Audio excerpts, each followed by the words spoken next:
Radio city podcast. Scopolamine यानी दुनिया का पहला ट्रुथ इंड्यूसिंग ड्रग। 1903 में डॉक्टर रॉबर्ट हाउस ने यह दावा किया कि उन्होंने एक ऐसा ड्रग इजाद किया है जिससे पेशेंट सच बोल देते हैं। डॉक्टर रॉबर्ट हाउस ने इस ट्रुथ सीरम का रीजनिंग ये दिया कि ये ड्रग आपके ब्रेन के रीजनिंग करने वाले हिस्से को टेम्पररीली डिस्ट्रॉय कर देता है। धीरे धीरे इस ड्रग पर और काम होने लगा और इस ट्रुथ सीरम को दोनों वर्ल्ड वॉर में हेवीली इस्तेमाल किया जाने लगा। कुछ समय बाद इस ड्रग को इसके इनइफेक्टिवनेस की वजह से इंटरनेशनली बैन कर दिया गया। पर 2008 में मुंबई टेररिस्ट हमले में अजमल कसाब पे और फिर आरुषि हत्याकांड के प्राइम सस्पेक्ट कृष्णा पे ये ट्रुथ सीरम ड्रग यूज किया गया, जिसकी इंटरनेशनली काफी निंदा हुई।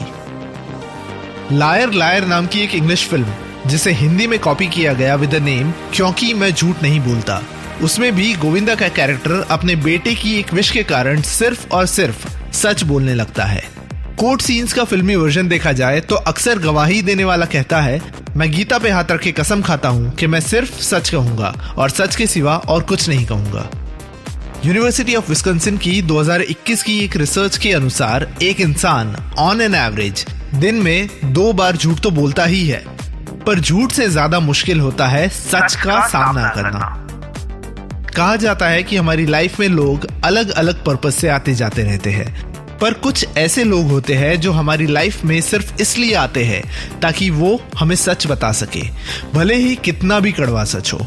इन लोगों का काम होता है हमारी लाइफ में आना, हमें हमारी सच्चाई बताना और उस सच्चाई से जीवन में एक मेजर चेंज लाना और फिर चले जाना। कहानियों में भी ऐसे कैरेक्टर्स कई होते हैं, जैसे कि जिंदगी ना मिलेगी दोबारा का ऋतिक रोशन की गर्लफ्रेंड वाला कैरेक्टर रोहिणी।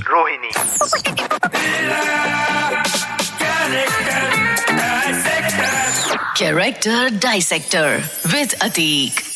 रेडियो सिटी पर मैं हूं character dissector Atiq. Film dissection में कैरेक्टर आर्क नाम का एक फंडा होता है।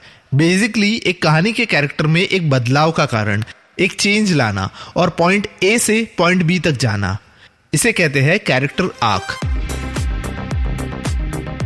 जिंदगी ना मिलेगी दोबारा का ऋतिक रोशन का कैरेक्टर अर्जुन का कैरेक्टर आर्क है कि वो किस तरह से एक money minded, strict, serious, planned और फोकस्ड इंसान से फिल्म के एंड में बन जाता है एक फ्री स्पिरिटेड, जिंदा दिल, मजेदार और इमोशनल अर्जुन। ऑफ कोर्स इस कैरेक्टर आर्क में बहुत सारे लोग और इंस्टेंसेस कंट्रीब्यूट करते हैं, पर मेरे हिसाब से ऋतिक रोशन के कैरेक्टर की एक्स गर्लफ्रेंड रोहिणी का कैरेक्टर वो है जो रियली ये बदलाव लाता है। फिल्म की शुरुआत में हमें दिखाया जाता है कि लंदन के एक जिम के बाहर ऋतिक रोशन को एक लड़की मिलती है जो उसे कहती है कि वो कई टाइम से ऋतिक यानी अर्जुन को फोन करने की कोशिश कर रही थी। वो लड़की बताती है कि शी इज गेटिंग मैरिड, उसकी शादी हो रही है। एंड दैट प्रॉम्प्ट्स अर्जुन, जो अभी तक अपने बिजी स्केड्यूल में से टाइम निकालने से कतरा रहा था, to go on a boys trip to Spain. Zindagi Na मिलेगी दोबारा कहानी है 3 दोस्तों की जो सेल्फ रियलाइजेशन ट्रिप पर जाते हैं और सबसे पहले सेल्फ रियलाइजेशन होता है सबसे स्टॉन्च कैरेक्टर ऋतिक यानी अर्जुन को।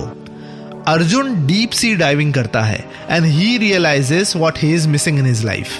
ही रियलाइजेस कि किस तरह से उसने उसके काम को उसकी जिंदगी बना ली थी, जबकि उसका काम उसकी जिंदगी का सिर्फ एक हिस्सा था। पर अकेले में एक पूल के पास बैठ वो ये रियलाइज करता है कि जो उसने डीप सी डाइविंग के टाइम पर एक्सपीरियंस किया, जो बातें उसे पता चली, वो बातें तो ऑलरेडी उसे किसी ने पहले ही बता दी थी। दैट इज उसकी देन गर्लफ्रेंड रोहिणी। फ्लैशबैक में अर्जुन को याद आता है रोहिणी के साथ हुए झगड़े के बारे में, जहां रोहिणी उसे बताती है कि he is making work his life, जबकि काम उसकी लाइफ का सिर्फ एक हिस्सा है। वो अर्जुन को बताती है कि किस तरह से वो अपनी करंट लाइफ को एक रिटायरमेंट प्लान की तरह यूज कर रहा है। अगर देखा जाए तो जिंदगी ना मिलेगी दोबारा की रोहिणी वही बातें अर्जुन को बताती है, फ्यूचर कल आएगा, आज का क्या, जो उसे बाद में लैला बताती है। Seize the day, my friend. Laila और रोहिणी ऑलमोस्ट सेम ही थे। तो ऐसा क्यों है कि ऋतिक यानी अर्जुन रोहिणी की बात ना सुनकर कटरीना यानी लैला की बात सुनता है?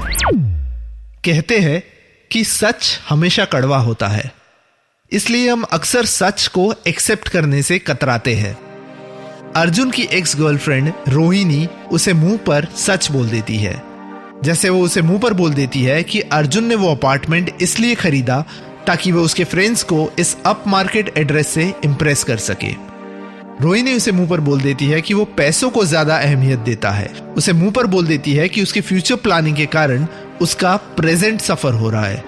रोहिणी अर्जुन को ये सब ऑन द फेस बोल देती है, पर लैला उसे ये सब एक्सपीरियंस करवाती है।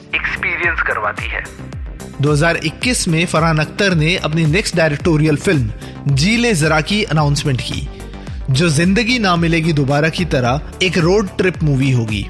जिंदगी ना मिलेगी दोबारा के एंड में रोहिणी का क्या हुआ वो पता नहीं, बट आई एम होपिंग कि जिंदगी ना मिलेगी दोबारा की ही तरह इस रोड ट्रिप वाली फिल्म जी ले जरा में हमें फिर से कोई रोहिणी दिखाई दे, जो फिर से किसी अर्जुन को सच दिखाए।